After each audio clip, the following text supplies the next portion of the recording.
Today, Brent is tying up a favorite wet fly for the brown drake hatch.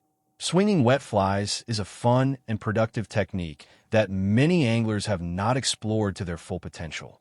Brent is bringing you some good tips for you to consider.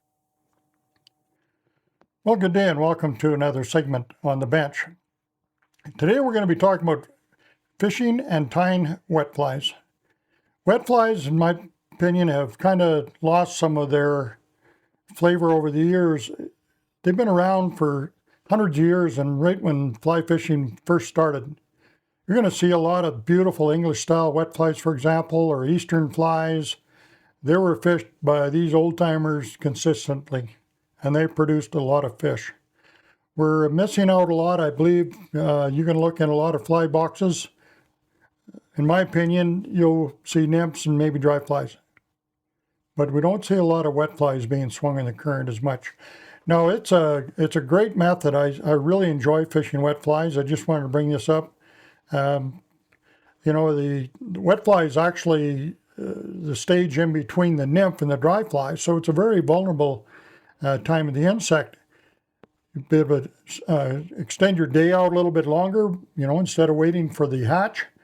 You can start swinging flies well ahead of that and get yourself into some real good fish, because they're going to start feeling they want to eat. They know the hatch is coming on soon, and they're done sleeping. They're just moving around, getting a little antsy. So they will chase these nice wet flies across the current, and you'll have some great fishing. Now, basically all you're doing is casting down and across the current and swinging it back into slower water, slower seams and so forth, with nice holding water, and they work great. Now, these wet flies are all different sizes, depends on the insects we're trying to imitate, and some are just attractor patterns too, so more like a lure, but they are super, super effective. Another thing about the wet fly situation now is it's like spay fishing with a little single-handed rod as well. You can do a lot of these single-handed spay techniques. You can be using trout rods, whatever you're going to be using for your dry lines. Use the same rod. You don't have to pack extra rods with you. You can use 4 or 5 weights, 6 weights, whatever you prefer, and swing those down and across with a floating line. You can also, if you need to probe a little deeper, it's always good maybe to have some of these trout poly leaders that are sink a little bit, slow rates, whatever sink rates you need. Take 2 or 3 of them with you. You also can get these nice furled sinking leaders that are very easy to throw. You can cast them with a 4 weight, no problem at all.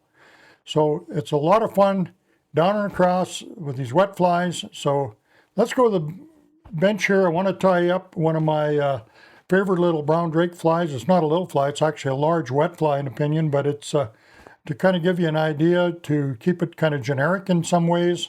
I'm going to bring you a lot more wet flies on my fly tying demos. I'm going to have a segment just on wet flies on my YouTube channel.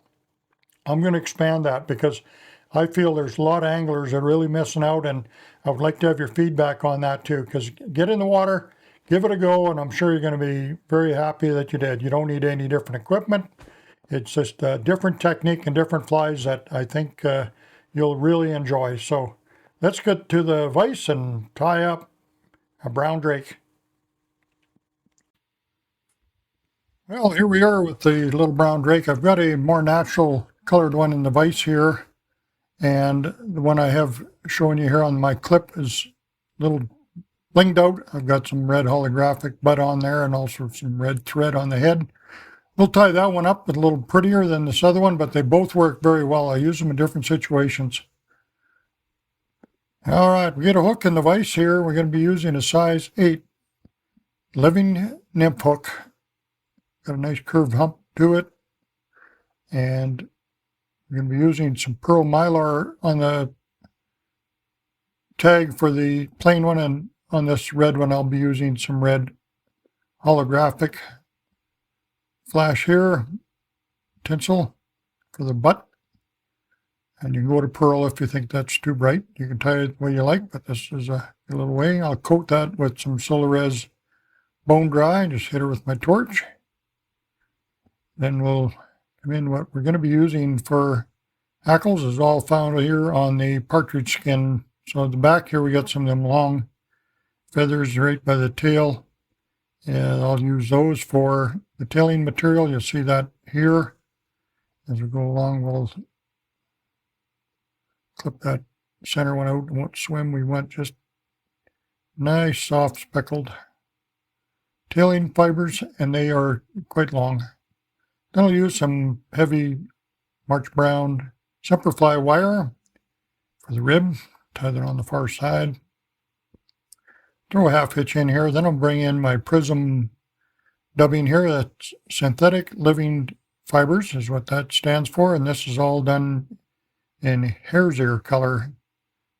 The new Prism, very nice, bounce a lot of light. I go with some very sublime materials too for the body. That would be also a good choice. Sometimes we get them a little too loud, but I wrap the body quite tight with that heavy wire. It also helps get the fly down. Using some side cutters on there too. That's pretty heavy wire. Don't damage any scissor blades on this wire. Here's another partridge hackle here. I'm just going to grab it by the tip, preen that down, notch that out, and tie that in right at the front here. We'll fold this hackle for a wet fly. I'm going to put 2 turns on this. You can go with 1 turn or 2, depends on your current. The type of water kind of dictate that. I'll come around the back here and we'll tie that off.